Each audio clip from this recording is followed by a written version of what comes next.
Wow! Salut les amis, c'est le Rageux, bienvenue sur Rage Alpha Gaming, votre chaîne ludique. Aujourd'hui, proposition de création et d'analyse d'un deck pour l'Orcana. Il s'agit d'un deck qui a performé plutôt pas mal à Octogone, donc au gros tournoi de Villeurbanne avec 128 joueurs.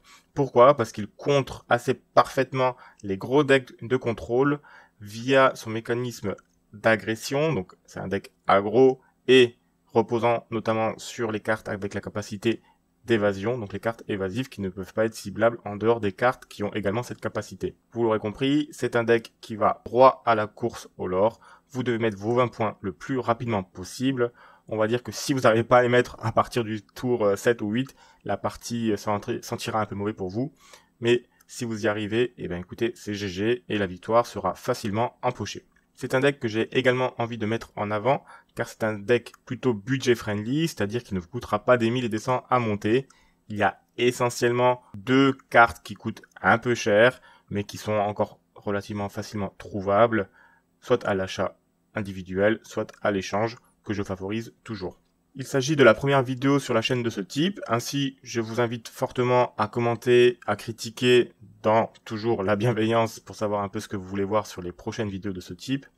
J'ai écouté vos conseils sur les vidéos précédentes et je vous mets en commentaire de cette vidéo le lien vers ma page dreambone.inc. Vous avez simplement à cliquer dessus pour retrouver la liste de ce deck simplement sur le site. Dans une première partie de la vidéo, je vais d'abord faire un petit focus sur les cartes entre guillemets maîtresses du deck, puis on analysera classiquement le deck carte par carte. On commence donc l'analyse par la carte maîtresse de ce deck, et peut-être la carte la plus chère également de ce deck, qui est donc Kuzco.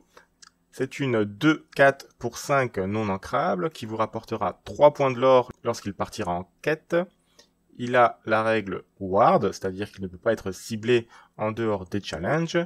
Et il a également cette règle propre qui dit que s'il est banni via un défi, le personnage ayant banni Kuzco sera également banni à son tour.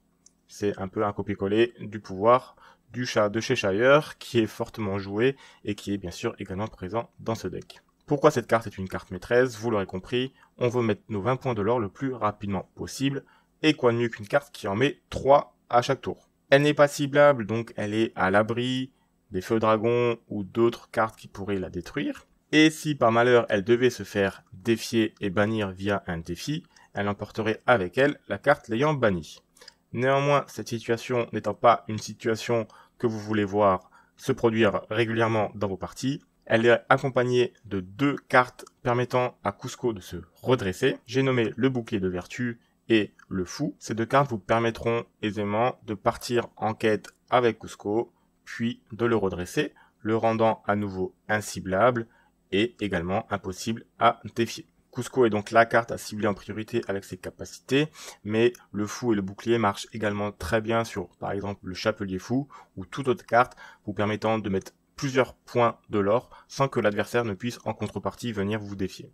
Le second focus à faire sur ce deck est la mécanique d'insaisissable, donc évasive en anglais. Vous avez plusieurs personnages avec cette capacité, c'est vraiment une capacité que vous voulez aller chercher pour aller mettre vos points de l'or facilement sans que l'adversaire ne puisse faire grand chose. Vous jouez un peu seul dans cette mécanique de jeu. Parmi ces cartes, la carte la plus emblématique, donc c'est le génie 3-4 pour 6 non ancrable, qui vous rapportera 2 points de l'or, qui est insaisissable bien sûr, et qui a cette petite capacité fortement sympathique de renvoyer un personnage dans la main de son propriétaire lorsque lui-même arrive en jeu.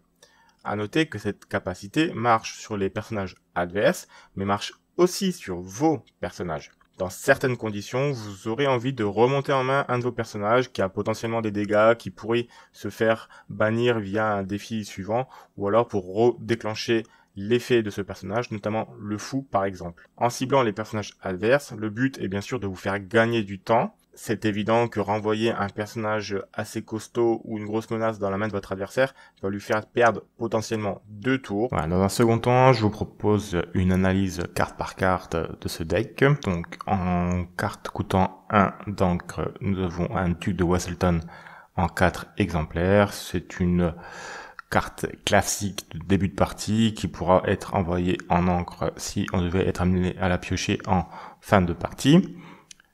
Elle sert peu à faire du lore vu qu'elle n'a que elle n'apporte qu'un point.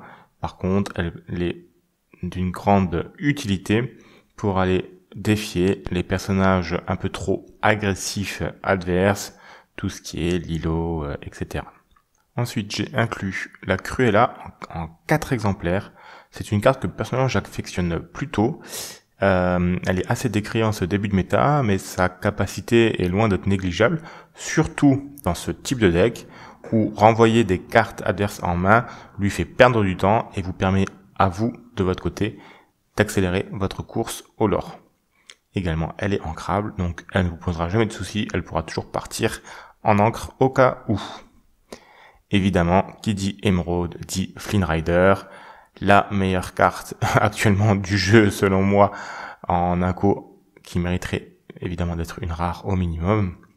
Donc c'est une 1-2 pour 2 de l'or, 2 ancrable, avec une capacité folle qui fait que l'adversaire doit se défausser une carte. Vous mettez ainsi une double pression, que ce soit au niveau du lore ou au niveau de la main. Honnêtement, c'est une carte insane.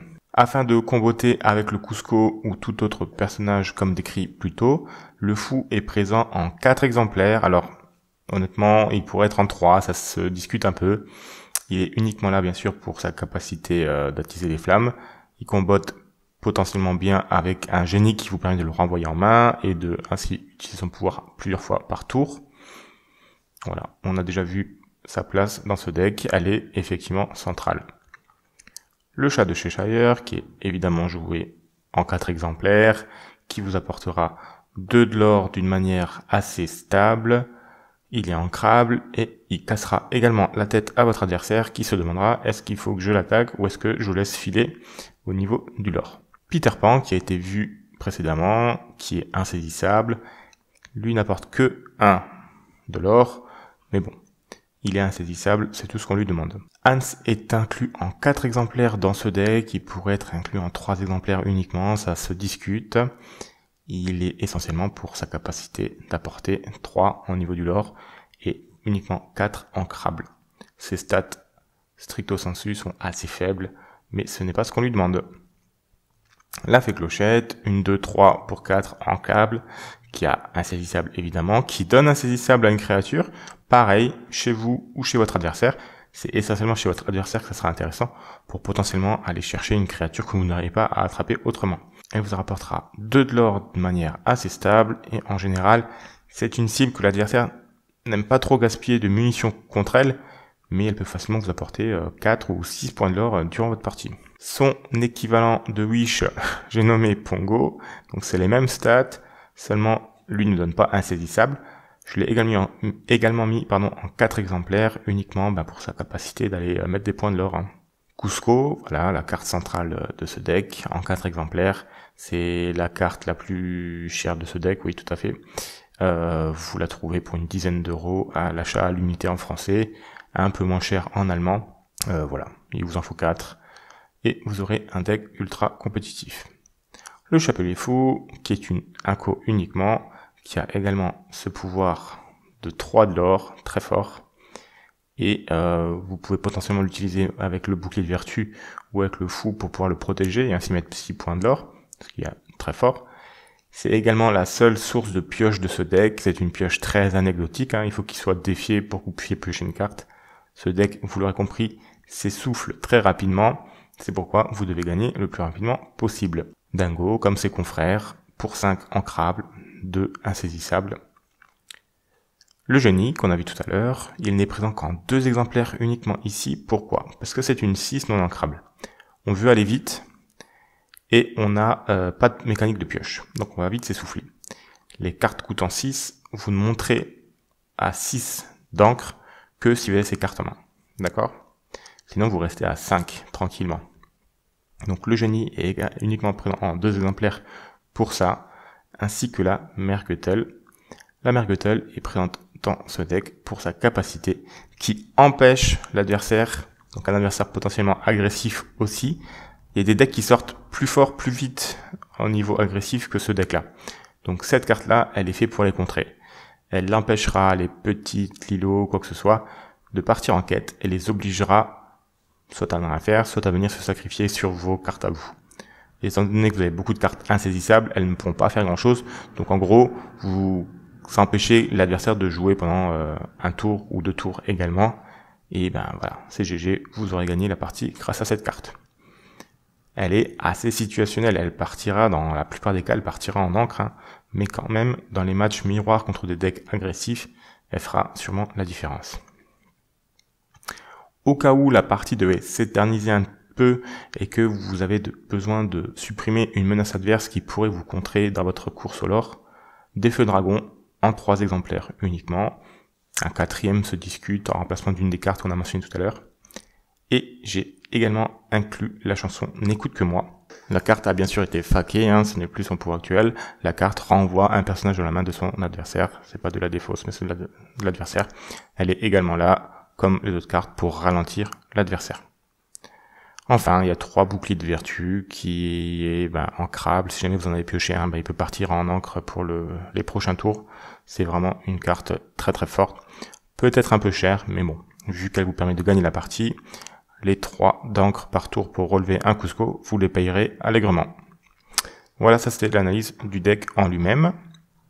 Je vous propose une petite analyse d'un point de vue de la courbe de mana.